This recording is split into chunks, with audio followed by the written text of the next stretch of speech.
देखिए, एक तो इस सारे विषय को लेकर के हम पहले ही स्पष्ट कर चुके हैं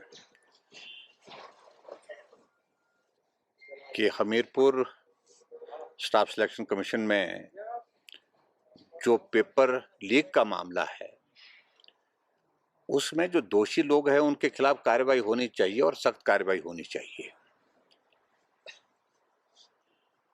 और मेरा ये मानना है कि सरकार जो इन्वेस्टिगेशन की प्रोसेस वहां पर शुरू की है, उसमें जो तथ्य आए हैं, जो भी है उसमें शामिल, उनके खिलाफ कानून के मुताबिक जो भी सख्त कार्रवाई बनती है वो कार्रवाई होनी चाहिए और बिना विलंब के होनी चाहिए।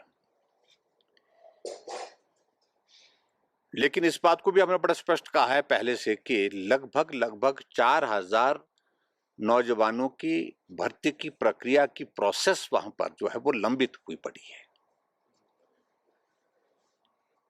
और हम पहले दिन से इस बात को कह रहे हैं कि उनकी उस भर्ती की प्रक्रिया को पूर्ण कैसे किया जाए ताकि नौजवानों को समय पर नौकरी मिल सके। जो बेरोजगार हैं, जिन्होंने परिश्रम किया है, मेहनत किया है, उनको नौकरी मिल सके, उस बात के लिए उनको जो मैकेनिज्म डेवलप करना चाहिए उसमें विलंब नहीं करना चाहिए। एक तो मेरा बड़ा स्पष्ट कहना है कि ये बहुत आवश्यक है। दूसरी बात जो आप पूछ रहे हैं, जो पिछले कल उनने पहले तो कमीशन को सस्पेंड किया था और सस्पेंशन के बाद अब उसको समाप्त कर दिया, उसका एग्जिस्टेंस समाप्त कर दिया गया। मैं समझता हूं कि वर्तमान में हिमाचल प्रदेश में सरकार कांग्रेस की है और निश्चित रूप से सरकार के पास ये अधिकार है, अगर वहां पर इस प्रकार की बात ध्यान में आती है तो कार्रवाई करने की दृष्टि से उनके पास जो स्कोप है उसमें इस कमीशन को बंद करने के लिए जो उन्होंने कहा है, मुझे लगता है कि वो नियम के अनुसार ही किया होगा।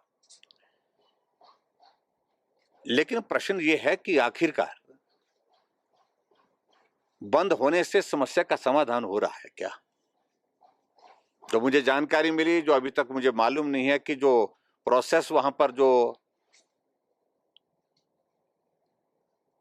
एग्जाम की हुई पड़ी है या हो रही है, आधी अधूरी पड़ी है, उसको कंप्लीट करने के लिए पब्लिक सर्विस कमीशन को उन्होंने कहा है। और पब्लिक सर्विस कमीशन इस सारे मैकेनिज्म में कितना समय लगाएंगे और उसके बाद कब पूर्ण हो पाएगा, ये मुझे लगता है कि एक थोड़ा सा हमारे लिए एक विषय है जिसमें हमारा कहना यह है कि इस प्रक्रिया को जल्दी पूरा करना चाहिए। किसी बेरोजगार को बहुत लंबा इंतजार न करना पड़े, इस बात को सुनिश्चित करना ये सरकार की जिम्मेदारी है। और दूसरी बात मैं ये कहना चाहता हूं कि हिमाचल प्रदेश में हमीरपुर के इस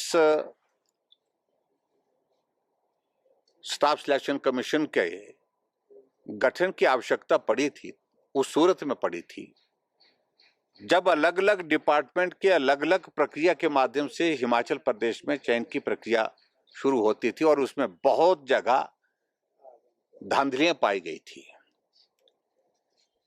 और उसमें जांच हुई है और जांच की रिपोर्ट्स उसमें आई हैं। जांच की रिपोर्ट्स उसमें यह भी आई कि चिट्ठों पर भर्ती हुई है, बड़ी संख्या में भर्ती हुई है और गलत तरीके से भर्तियां हुई है। तो उसके बाद एक मैकेनिज्म डेवलप करने के लिए 98 अक्टूबर में एक निर्णय हुआ था कि एक व्यवस्था ऐसी करनी चाहिए जहां क्लास 3 क्लास 4 के कर्मचारियों को भर्ती करने का एक साफ सुथरा तरीका निकले और उसी काम को फोकस होकर के जो वो कमीशन दे सके।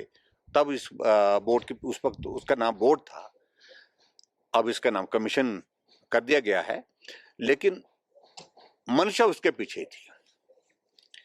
और दूसरे इस प्रकार से ये भी एक बात थी कि सभी लोगों के लिए पब्लिक सर्विस कमीशन शिमला और इसके अतिरिक्त जो है दूसरी सारी चीजों को लेकर के जितने भी टेस्ट होने वो सारे शिमला में हो, इसको थोड़ा अलग किया जाए। और अलग करने के कारण जो है, जो प्रेशर जो है वो शिमला पर कम हो। शिमला के साथ साथ में दूसरा जो संस्थान ये जो खोला गया था, हमीरपुर में खोला गया ताकि पूरे प्रदेश भर के नौजवानों को, बेरोजगारों को सुविधा मिल सके, उस दृष्टि से किया गया था।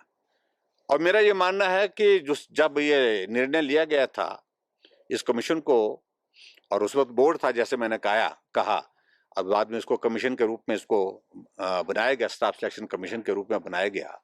उसमें निश्चित रूप से तो मंशा अच्छी रही होगी, अच्छी मंशा के साथ ही इसकी स्थापना की गई थी कि हिमाचल प्रदेश के नौजवानों को परेशानी ना हो और ये प्रोसेस जल्दी हो, क्योंकि भर्ती की प्रक्रिया में कई बार इतना ज्यादा टाइम लग जाता है, सालों लग जाते हैं, पोस्टें क्रिएट करने के बावजूद, फाइनेंस के अप्रूवल के बावजूद भर्ती की प्रक्रिया जो है वर्षों तक कंप्लीट नहीं हो पाती है। तो इसलिए जल्दी प्रक्रिया पूरी हो, इसलिए इस बात को लेकर के ये निर्णय लिया गया था। लेकिन अब जैसे कि जो वहां पर गलत किया गया है और उसमें जो कर्मचारी वहां पर उसमें शामिल पाए गए हैं, उनके खिलाफ कार्रवाई की प्रक्रिया मुझे लगता है कि वो सरकार जल्दी पूरा करेगी।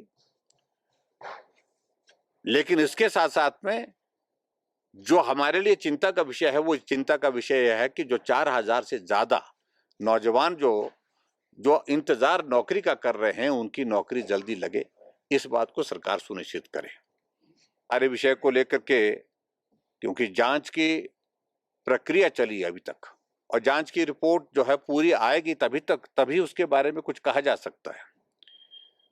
और पहले ही हम उस पर कहना शुरू कर दें तो वो उचित नहीं लगेगा। लेकिन इस प्रकार से कमीशन को बंद करके मैकेनिज्म क्या कर रहे हैं वो भर्ती की प्रक्रिया को पूरा करने के लिए, ये मुझे लगता है कि ये आज की तारीख में बहुत आवश्यक है, जिसको पूरा प्रदेश का नौजवान भी जानना चाहता है, पूरा प्रदेश भी जानना चाहता है। क्या वो प्रक्रिया पारदर्शी तरीके से करने की स्थिति में हो पाएगी, ये भी एक प्रश्न है। तो ऐसे में मुझे सिर्फ इतना ही कहना है कि इस सारी प्रक्रिया को पूरा करने के लिए नौजवानों को जल्दी से जल्दी नौकरी मिले और जो दोषी है उनके खिलाफ कार्रवाई हो, इस बात को सुनिश्चित करें। सर, ऊपर से नीचे तक की ऐसी बेक स्टेटमेंट कहना उचित नहीं है। मेरा मानना यह है कि जो इन्वॉल्व है, अगर कितने लोग इन्वॉल्व है, उनके सबके खिलाफ कार्रवाई करनी चाहिए, उनके सार्वजनिक नाम भी सार्वजनिक करने चाहिए। लेकिन इसमें एक चीज को लेकर के बड़ा स्पष्ट है कि भर्ती की जो प्रक्रिया है उसमें कमीशन की भूमिका क्या है। ये जो सिक्रेसी से जुड़ा हुआ विषय, ये तो सेक्रेटरी से जुड़ा हुआ विषय सीधा है। और जो कमीशन के जो मेंबर्स हैं, चेयरमैन हैं, मुझे लगता है कि एक तो उनकी मंशा ये भी रही कि ये भारतीय जनता पार्टी की सरकार के दौरान के लगे हैं, तो और ऐसे में ये सब हटा देना चाहिए, ये मंशा रही है उनकी, इसमें दो राय नहीं है। लेकिन प्रश्न ये पैदा होता है कि क्या चेयरमैन और मेंबर्स का इसमें कोई इन्वेस्टिगेशन में कोई इन्वॉल्वमेंट इन्वॉल्वमेंट आया है क्या? हाँ, अगर इन्वॉल्वमेंट आया तो कार्रवाई होनी चाहिए, निश्चित रूप से होनी चाहिए। लेकिन सिक्रेसी से जुड़ा हुआ पेपर सेट करने का वो कमीशन के मेंबर्स और चेयरमैन की कोई भूमिका ही नहीं होती है। उसमें बड़ा स्पष्ट है, भूमिका जो होती है वो सेक्रेटरी की होती है। ये डिफाइंड है उसमें, जो एक एक चीज को लेकर के कोई कंफ्यूजन नहीं है वहां पर। तो इसलिए वो सारी चीज को लेकर के वहां पर चीजें स्पष्ट हो जाएं। अगर उनका इन्वॉल्वमेंट है, सेक्रेटरी का इन्वॉल्वमेंट है, तो action should be taken against him.